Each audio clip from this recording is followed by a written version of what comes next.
ఏపీలో సంక్రాంతి సంబరాలు అంబరాన్నంటుతున్నాయి. సీఎం చంద్రబాబు సొంతూరు నారావారిపల్లెలో సంక్రాంతి సంబడి కొనసాగుతుంది. ఈ వేడుకలను కుటుంబ సభ్యులతో కలిసి జరుపుకుంటున్నారు సీఎం చంద్రబాబు. ఈ సంబరాల్లో సీఎం చంద్రబాబు దంపతులతో పాటు నారా లోకేష్, బ్రాహ్మణి, నారా దేవాంశ్ ఇతర కుటుంబ సభ్యులు పాల్గొన్నారు. నారావారిపల్లెలోని నాగాలమ్మ దేవతకు సీఎం చంద్రబాబు దంపతులు ప్రత్యేక పూజలు నిర్వహించారు. అనంతరం చంద్రబాబు తల్లిదండ్రులైన ఖర్జూరపు నాయుడు, అమ్మనమ్మ సమాధుల దగ్గర ప్రత్యేక పూజలు చేశారు. దీంతో పాటు గ్రామంలో నూతనంగా ఏర్పాటు చేసిన నందమూరి తారక రామారావు, బసవతారకం దంపతుల విగ్రహాలను ఆవిష్కరించారు.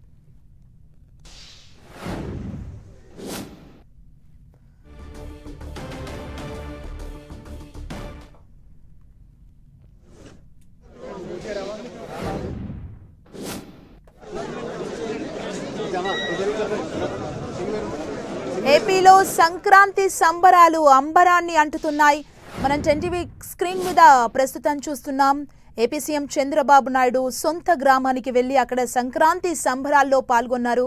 ప్రతి సంవత్సరం సీఎం చంద్రబాబు కుటుంబ సభ్యులతో కలిసి తమ గ్రామం సొంత పల్లెకు వెళ్లి అక్కడ సంక్రాంతి సంబరాలని నారావారిపల్లెలో సెలబ్రేట్ చేసుకుంటారు. ఈ ఇయర్ కూడా సంక్రాంతి సందడి నారావారిపల్లెలో కొనసాగుతోంది. మనం చూడొచ్చు, ఈ వేడుకలకు కుటుంబ సభ్యులతో కలిసి అక్కడ జరుపుకుంటున్నారు.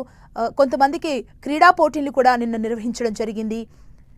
సీఎం చంద్రబాబు దంపతులతో పాటు నారా లోకేష్, బ్రాహ్మణి, నారా దేవాంశ్ ఇతర కుటుంబ సభ్యులు ఈ సంక్రాంతి సంబరాల్లో పాల్గొన్నారు. నారావారిపల్లెలో నాగాలమ్మ దేవతకు సీఎం చంద్రబాబు ప్రత్యేక పూజా కార్యక్రమాలు ప్రతి సంవత్సరం చేస్తుంటారు. ఈ సంవత్సరం కూడా పూజా కార్యక్రమాల్లో పాల్గొన్నారు. అనంతరం చంద్రబాబు తల్లిదండ్రులైన ఖర్జూరపు నాయుడు, అమ్మనమ్మ సమాధుల దగ్గర ప్రత్యేక పూజలు చేశారు. దీంతో పాటు గ్రామంలో నూతనంగా ఏర్పాటు చేసిన నందమూరి తారక రామారావు, బసవతారకం దంపతుల విగ్రహాలను సీఎం ఆవిష్కరించారు. మనం చూస్తున్నాం, ఏపీ వ్యాప్తంగా సంక్రాంతి సంబరాలు జోరుగా జరుగుతున్నాయి. ఓవైపు కోళ్ల పందాలు, మరోవైపు రంగురంగుల రంగవల్లులతో సంక్రాంతి సంబరాలు కొనసాగుతున్న వేళ సీఎం చంద్రబాబు తన సొంత ఊరిలో సంక్రాంతి సంబరాల్లో పాల్గొన్నారు.